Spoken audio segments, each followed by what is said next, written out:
Okay, let's go ahead and get started. Once again, my name is Chuck Ridgway. I'm the Automation Technology Manager here at Horner, and I'm happy to be hosting our webinar today. Also joining me in the background, we have Mr. Casey Gardner, our Sales Applications Engineer, who joins me on many of these events. How are we doing today, Casey? Oh, Casey must be sleeping again. No, just muted. Not too bad. How you doing, Chuck? I'm doing pretty well. See, I threw Casey off because I didn't introduce him in the last session. I also didn't introduce Marcy Tyree, who's our marketing guru. How are we doing, Marcy? I'm good, Chuck. How are you? Very good. Marcy did a good job of redirecting some of the questions over from the chat room over to the question and answer session. So anyway, we look forward to a good session here, and let's go ahead and get started. Today's agenda, as I've mentioned multiple times now, we're talking about the new Horner I/O simulator, its features and functions. In addition to kind of describing how it works and showing photos and those sorts of things, I also recorded a couple of demonstration videos this morning, and we'll show those for you. After we get on talking about the simulator, I want to mention the fact, and we want to cover in some detail, our first Horner OCS online training class. So for the very first time, in addition to in-person training, we'll be offering an online training course for those who are interested in attending online. And it's going to be the same material with the same hands-on capabilities that you would have in person, or virtually the same at least. And we're excited to talk to you about it. And then finally, the last thing we're going to cover today is the Horner Academic Program. This is an exciting new program for educational institutions as well as students of all kinds, engineering students, young technicians that are learning at tech schools, whatever the case may be. Okay, and as always, as I said, please don't hesitate to ask questions. We will get them answered. Okay, let's talk about this new Horner Universal I/O simulator that you've heard me talking about for the last couple of minutes. What is it? Well, it's a great new tool for application engineers, technicians, and students. For application engineers and technicians, it's a tool that can allow you to simulate your application while you test your machine on the bench, at your desk, in your shop, before the equipment goes out into the field and it's time for that level of startup. For students, it's an opportunity to turn your dorm room or your apartment into a lab that's available on your schedule. Certainly with COVID, it's really thrown education kind of into a little bit of a tizzy when it comes to things like laboratories. Now we're coming out of that and things are definitely getting better. Thank goodness for that. But there certainly are some advantages to being able to do your lab material and your lab learning at any time you want, right from the comfort of your dorm room at 2 o'clock in the morning on a typical student's schedule. So this is a neat product that we're excited to tell you about. So what's included? Because it's actually more of a kit.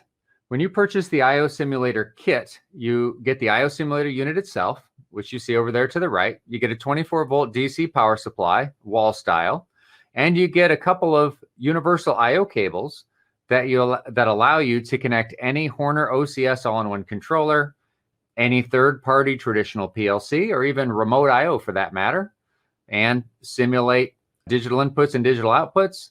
So again, for the purposes of testing out your logic on the bench instead of having to do it at startup. From a physical construction standpoint, it's a nice size. It's not too small, not too big, about 4.5 inches square. The tallest component's a little over 2 inches tall, so it doesn't take up a lot of space. You can mount it in a variety of ways that we'll cover here in a minute. And the operators are a nice size. Not too small, not too large. You can easily get your hand around it. There's really only one operator that requires a tool. That's the RTD simulator, and that just requires a small screwdriver. So it's a very easy to use, very easy to operate unit.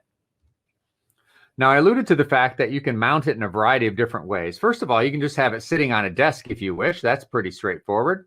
It's designed also to snap right onto DIN rail. That's a great way to do it if you happen to have some DIN rail equipment or a DIN rail set up at your desk. Or if it's something that's going to be more permanently mounted and you're looking for alternatives to DIN rail, you can screw it down to a surface using some through holes that are available in the case. You can take it out of its case and mount it permanently using standoffs. You can snap in rubber feet if that's what you'd like to do. Again, the sky's the limit. You can mount it pretty much any way you want, including just sitting it on your desk. As we take a look at the operators that are available, we've got 8 slide switches for the purposes of simulating sensors in the field. Photo eyes, limit switches, mechanical switches, micro switches, push buttons, whatever the case may be. The fact that it's a slide switch means that you can emulate either a momentary or a maintained action on the switch. And those switches are compatible with pretty much any 24-volt DC positive logic input modules, which are also known as syncing. And those are certainly the most common type. On the output side, you can take the digital outputs from the output module on your OCS or your PLC. You can wire those 24-volt DC positive logic outputs to the I/O simulator, and you can tell from looking at LED indication if your outputs are turning on when you want them, if the right outputs are turning on, whatever the case happens to be for your simulation. Again, the simulator is compatible with the most common output modules, which are 24-volt DC positive logic or sourcing. Now, in addition to just simple switches and LEDs, we have some things that you don't find on a lot of simulators. Let's start with the ability to emulate high-speed counting type applications. Now, of course, you could always just flip the switches real fast, right? That's one way to do high-speed counting. But with our simulator, we give you more options than that. We've got an encoder type device mounted in the lower left-hand corner. You can connect that up. And by turning that knob, you can generate pulse train or individual pulses, whatever you need. And again, for the purposes of simulating your application. And these are also, of course, compatible with the most common 24-volt DC input modules. On the analog side of things, it's also very useful to be able to simulate pressure or some other analog signal or analog sensor. And by far, the most common analog sensors are 4 to 20 milliamp outputs. That's still by far used today versus all the other options combined. And a lot of simulators pretty much just support voltage in terms of what they generate, which means that in some cases, you have to change your hardware configuration in your PLC from the time you do your simulation to the time you actually do the application. And that's obviously not a great idea because you could forget to make that configuration change and you've got something else to fix when you get on site. So what we've done is we've built in 2 potentiometers, which provide a true 4 to 20 milliamp signal, which allows you to, again, emulate those pressure switches or transducers or whatever the case may be, those typical devices that put out 4 to 20 milliamps. Now, of course, you can use those pots to kind of simulate temperature changes if you have a temperature control application, but we thought we would add an RTD simulator as well. So we have another pot. That's the only device that requires a tool to operate, just a small screwdriver. But with that RTD pot, we can emulate a PT100 temperature sensor, which is, again, you'll catch a theme here, the most common temperature sensor out there of the RTD type. Of course, thermocouples are also common, but we decided instead to utilize RTD.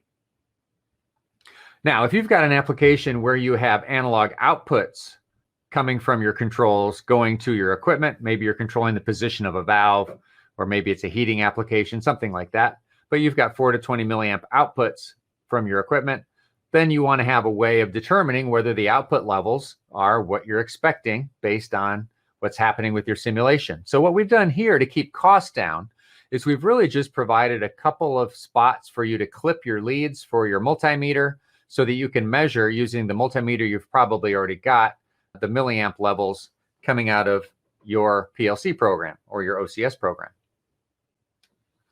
Now, in terms of actually installing the unit, what are the steps required? Well, first of all, as I mentioned earlier, there is a 24-volt DC wall supply included.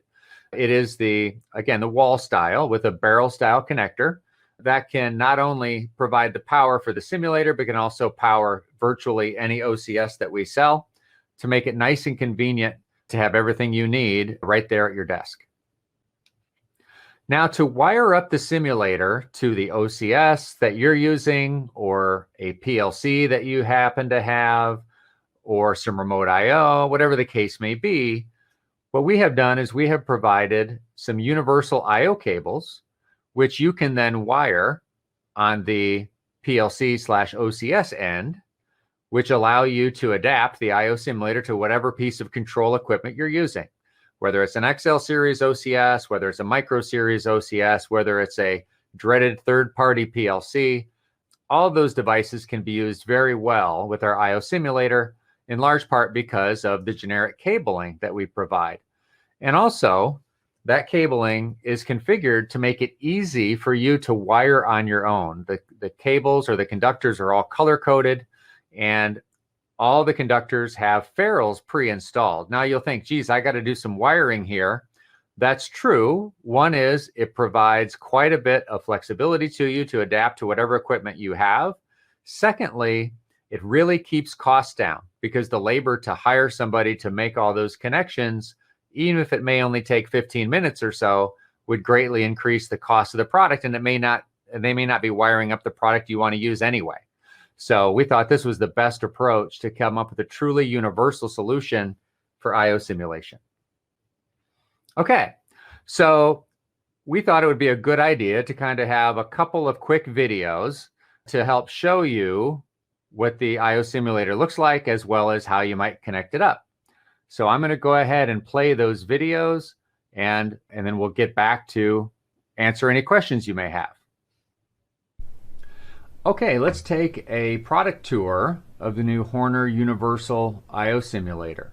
So it's pretty compact in size, as you can tell from my hands as well as from the screwdriver to give you some scale. It's about 4.5 inches square. Not exactly, but pretty close. You power it from this barrel connector. All right, so, and we do include a 24-volt supply, a wall type supply that's powerful enough to power pretty much any OCS along with the simulator. It also includes a variety of operators for simulating both digital and analog I/O, and let's kind of go through those. Okay, so first of all, we've got 8 slide switches. Now, slide switches are important because with a slide switch, you can simulate either a momentary switch or a maintained switch. So it's important that those are slide switches. Push buttons would not allow you to emulate, for instance, a maintained type operator. Now, for checking to see that your outputs are turning on when they're supposed to and in the sequence they're supposed to, we've got 8 LEDs lined up here. These are nice and bright. Of course, you can't see that now because they're powered down. For simulating analog equipment, we have these two 4 to 20 milliamp outputs. Now, it's pretty unusual to actually have true 4 to 20 milliamp outputs in a simulator, but we've done that here with these 2 pots. Very convenient. Now, for temperature inputs, you can simulate an RTD PT100 with this pot here. As you can see, that's operated with a screwdriver. Now, for simulating 4 to 20 milliamp outputs, we have some test leads. Let me show you those. Okay, those are right here, and you can use your test lead to clip on here, positive and negative, and you'll use these in conjunction with your multimeter to check to see that your 4 to 20 milliamp output signal is at the level you expect based on what you're simulating at the time. Okay, so that's for simulating outputs on the analog side. Now, we haven't forgotten about high-speed inputs, you know, whether you're looking for a pulse train or for just a few pulses for counting or an encoder type signal. We've actually got the ability to emulate that or simulate that here with this encoder knob. So whether it's totalizing application or whether it's a positioning type application, you can manipulate this encoder to help you test your logic there as well. Now, I mentioned this is a pretty universal simulator in that you can connect it to just about anything. You've got these 2 cable connections here, okay, and they kind of look like ribbon cable connections, but they're definitely not. What we have are 2 cables, like you see here, 2 jacketed cables that are included in the kit. You can see every conductor is color-coded, so it's easy to tell what signal does what. And you'll also notice that every signal is terminated with a ferrule. So that means you're not going to spend any time stripping wires, and because it doesn't come with terminal plugs attached on the other end, You can use this with any OCS, any I/O module, whether it's a remote I/O or what have you. You can even use it with a third-party PLC. So it's really handy. And the fact that these cables come unterminated helps make it even more universal. Now I mentioned before that it comes with a power supply. Here's an example power supply. It may not be the exact one we're included, but a similar one. And again, we're making sure this supply is powerful enough so that it'll power just about any OCS that you want to have powered up in your desk.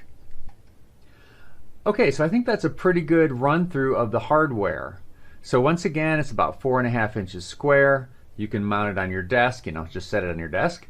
You can mount it on DIN rail, whatever's convenient. So use it to help you simulate your applications, to help you test your logic before you get in the field. Okay, so that's a quick, product tour, if you will. Next thing we're going to do is we're going to hook it up to an OCS and see what happens. Okay, now let's take a quick look at how the simulator works in action. Obviously, very simple demo here. I've just got pilot lights on the screen to indicate the status of the digital inputs. I have push buttons on the screen so that I can turn digital outputs on and off. I have bar graphs that are showing me the current value of the analog inputs in terms of counts from 0 to 32,000, which is the scaling for those. And then I have an encoder position that I can monitor as well for high-speed counting. Now, in my case, I'm using a XL7 Model 3, so there isn't any analog outputs and there's no RTD support. So I'm not taking advantage of those particular capabilities of the simulator. Okay, so let's take a look. First of all, I've got these switches that I can exercise to verify, or to simulate, obviously, things like limit switches and photo eyes and push buttons and those sorts of things. I can turn them on and leave them on. I can make them more momentary, whatever the case may be.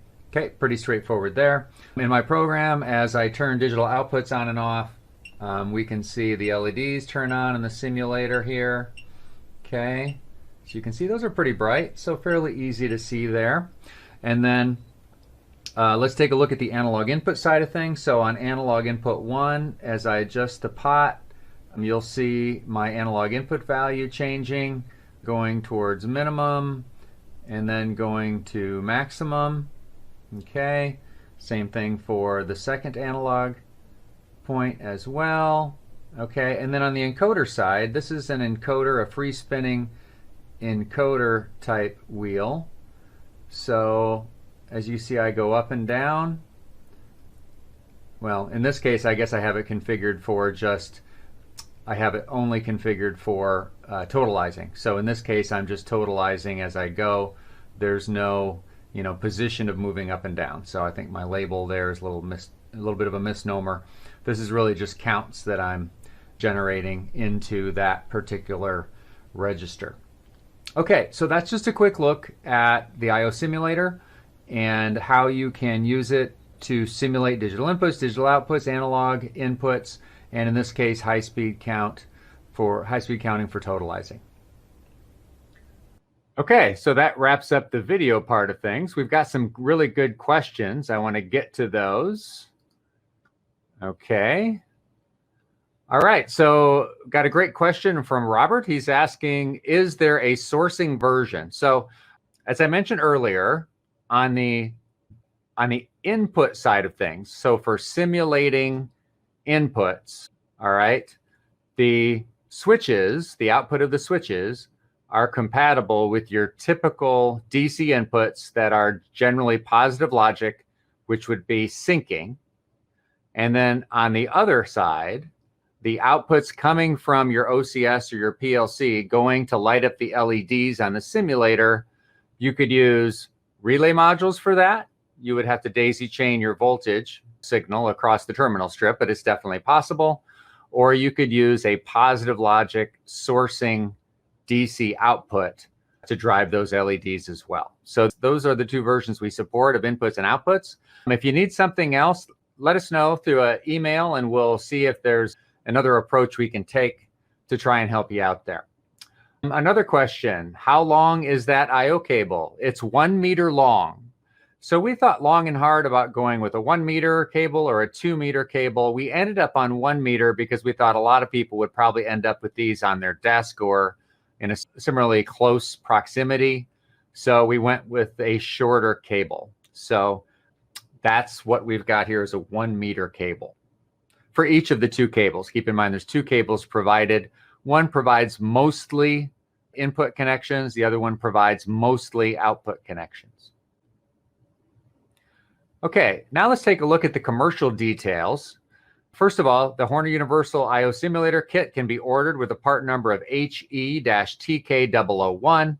It has a list price of $197. So we tried to keep it as low as we could because we want as many people as possible to be able to use this because it's so useful.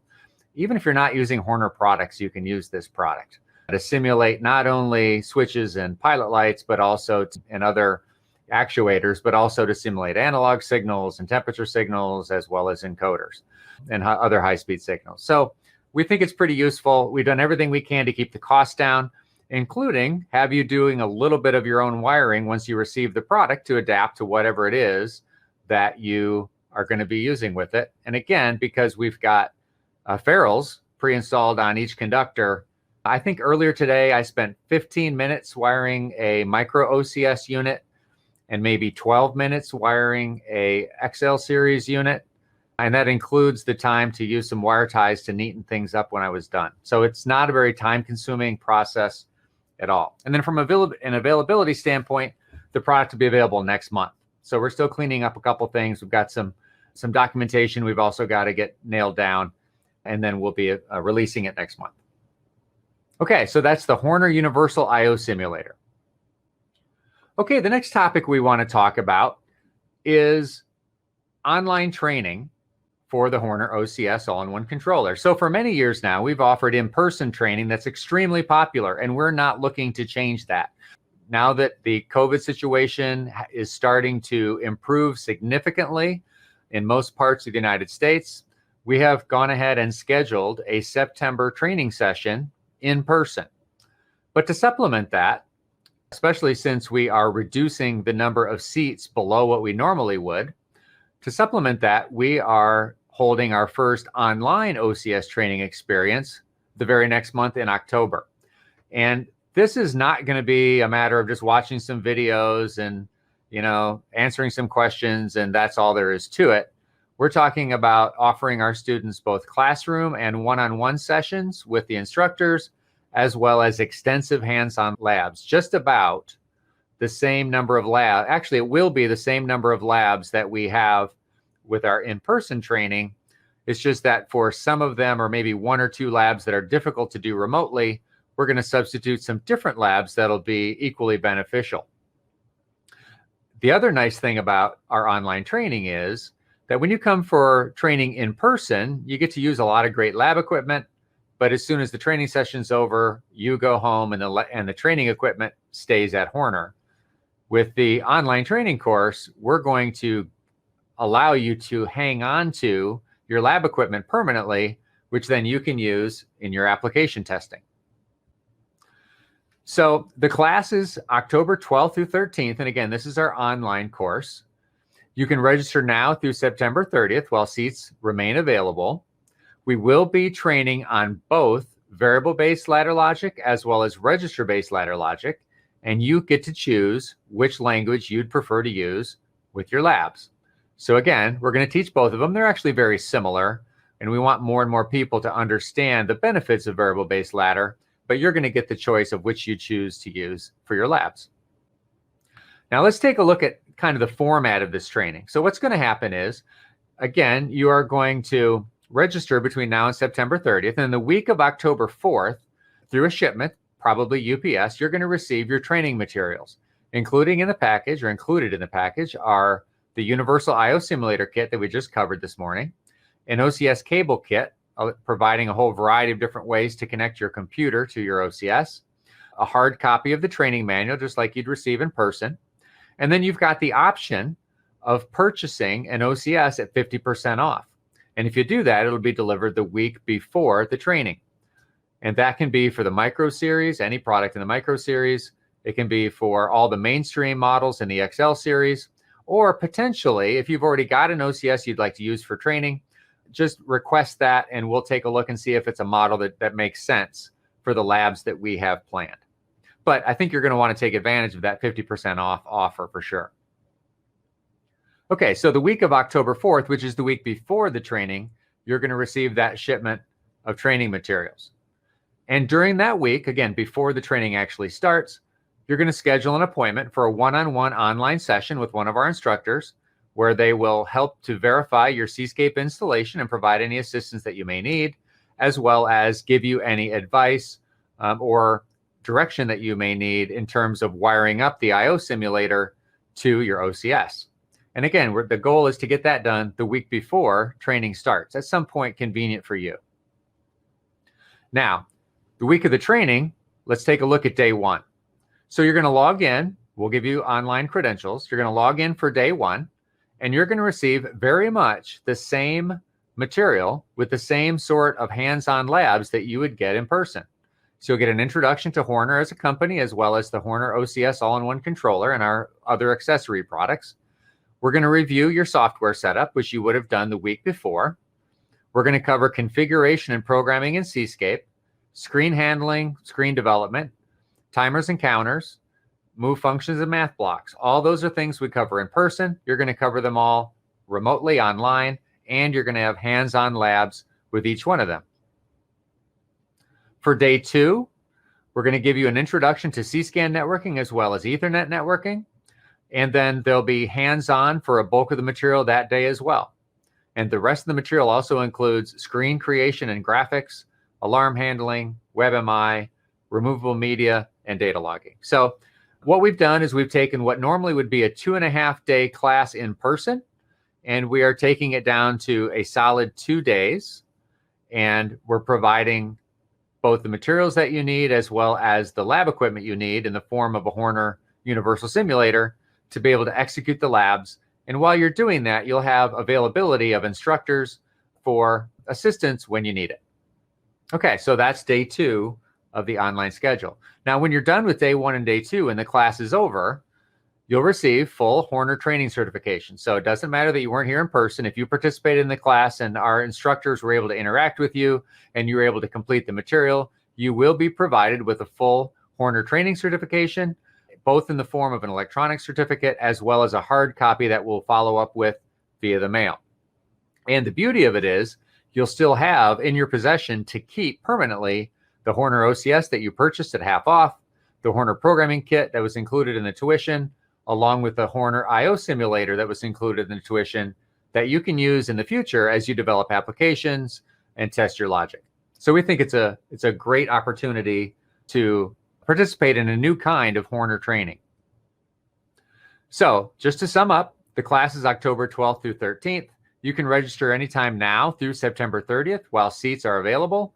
The price is $497 per seat. So keep in mind that includes not only the tuition and the materials, it also includes the I/O simulator and the connectivity kit and everything else you're going to need that you get to keep once it's done. So from a certain respect, you could say, well, that's a little more expensive than if I came to the class in Indianapolis. Well, maybe for the tuition, it's a little higher, but you don't have any of the travel costs. So if you're looking to keep travel costs down or you can't get approval for full Horner training because of all the travel costs involved, this is a good alternative financially as well as a good learning experience as well.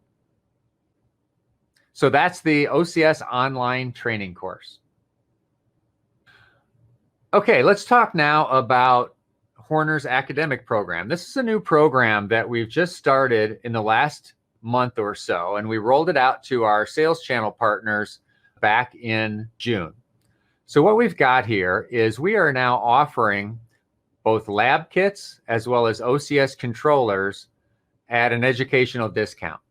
So if you're someone who is, maybe a professor or an instructor at a tech school or a college or university, and you have a electrical controls program or an automation program, and you would like to supplement kind of the old-fashioned labs that your students currently are using with some more modern equipment that your students can use in their dorm rooms as a virtual laboratory, then this is a program we think that tech schools, colleges, and universities are really going to like. Because what we're offering is, at really good prices, is the opportunity for them to have their students purchase through the normal university book program the equipment that they need, including OCSs and other lab equipment, so they can do their lab materials in their dorm room.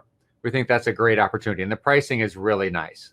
The other angle on this are for those students maybe whose university isn't participating in this program with Horner, but maybe a electrical engineering student or another engineering student who is looking for equipment in the automation industry that they can use to complete their senior project. And what you find with a lot of senior projects these days is everybody's using Raspberry Pis, and those are great products for this sort of thing, but maybe not so great if your specialty is factory automation, because there's not a lot of Raspberry Pis used for direct machine control. They're used as accessories from here and there. So what a lot of manufacturers of automation equipment do is they'll take equipment that maybe is a little bit obsolete or a lot bit obsolete, and they'll make a donation to a local university, which is a good thing. Nobody's saying it isn't. And that gets put in the lab. What we're offering is our latest products available to the students directly at a great price that they can use for their senior projects and keep. So we think it's an alternative, a modern alternative that not only universities are going to like, but also students are going to like. And the only real requirement is a little bit of pre-qualification. So if you're a representative for a university or a tech school, you'll just need to contact one of our regional sales managers and they'll get you pre-qualified. If you're a student, going to college, looking for equipment for your senior project, basically just show us you have an education email address and you're basically 95% of the way there towards your eligibility as a student.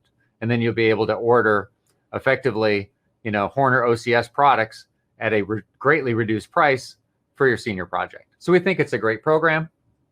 And we've also got, you can see here, we've got a little bit of a postcard that we're sending out to universities, as well as some other channels to promote the project. So that's it, I believe, for our material today. So this kind of wraps up the Universal I/O Simulator. Hopefully, let's see if we have any more questions. So I have another comment from Robert regarding the syncing and sourcing. Yeah, so again, the bottom line is the inputs. Okay. Here's a comment from Robert. Did I mention that the software is no charge? I didn't. You're right.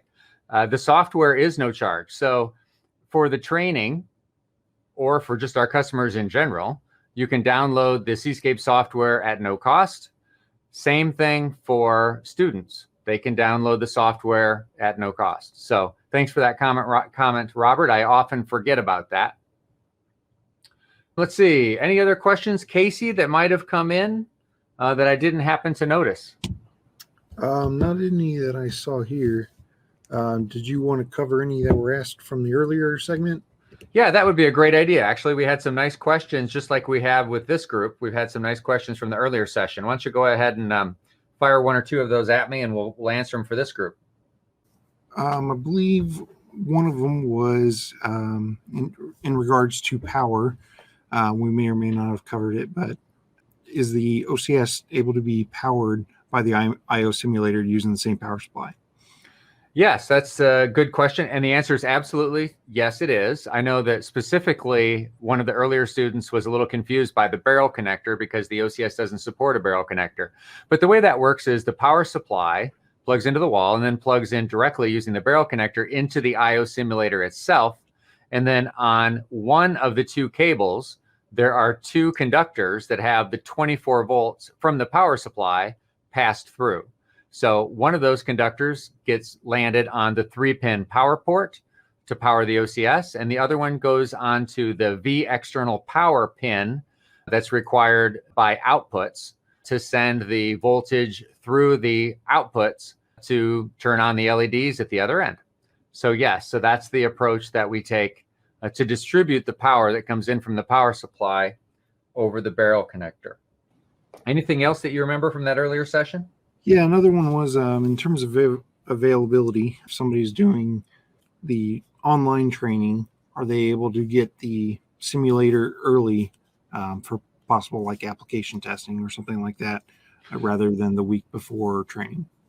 Yeah, so by default, if you do sign up for the online training, you'll receive your care package, if you will, the week before training starts. However, if you sign up early and you make a request to receive the IO simulator part of the equipment early, we'll certainly do what we can to take care of that request. So yeah, so that's definitely something we can entertain for sure. I think one that I remember was a question about, they're asking that if it's possible to use multiple IO simulators in the same application. So, specifically we had a attendee of the last session that was using a Model 4 OCS, and they wanted to simulate more than, 8 inputs and 8 outputs. They wanted to do more like 16 in and 16 out. They want to know if they could use multiple IO simulators. The answer is absolutely yes, you can. And because of that suggestion, we're going to include a diagram on how to do that in the user material that we finish up here before launching the product next month. Okay, Marcy, did you notice anything that I need to cover before we wrap things up? One other question from earlier was, is there a simulator for CAN bus networking, thinking about mobile market? Okay, so we don't manufacture a CAN simulator, but let's talk about what a CAN simulator might be. So as many of you may know, there are multiple CAN protocols available, and the OCS supports several. So if we start with C-SCAN, which is Horner's proprietary protocol primarily for I/O and unit-to-unit communications, or we're talking about CAN Open, you can just use multiple OCSs to simulate those devices pretty much. If you're talking about J1939, which is what's found in the mobile market, which may have been more specific to this question, then there are actual J1939 simulators that you can purchase from third parties from anywhere from $200 up to probably a couple $1,000. And then Phil Horner, my supervisor and owner of the company, brought up the good point that it is possible to use two OCSs to move J1939 data from unit to unit as well. It's just not exactly the same as, snooping a J1939 network for engine temperatures and engine pressures and those sorts of things. So it was a great, timely question posed by the user, because we have a J1939 session next week. Okay, so I will mention again that we have weekly live streams every Tuesday. What you've just participated in today is a webinar, and we hold those once a month. But every Tuesday at 2 o'clock Eastern, we have a live stream where we generally talk about a technical subject, and then cover that not only in reasonable detail from a presentation standpoint, but we spend a lot of time, or as much as we can, doing live demonstrations. Here's the schedule for this month. We've obviously already gotten through a couple of the sessions. Yesterday, we talked about user-defined function blocks, and the week before it was Seascape security. As I mentioned, we'll be covering J1939 next week. And then the last week of July, we'll be covering analog I/O specifically in the micro OCS. And whether you can watch them live or not, they're always available on replay on our YouTube channel. And again, here's the topic for our next session, which is coming up this Tuesday. All right, I want to thank everyone for joining us today. We look forward to seeing you on a future Horner event, and maybe even seeing you in our online training, or even in person. We've got a couple seats left for our September training, but they're filling up fast. So if you're interested in online training, we've got several seats available. If you're interested in in-person training, you need to hurry, because there's only a couple seats left. All right, have a good one. We appreciate your attendance, and everybody stay safe.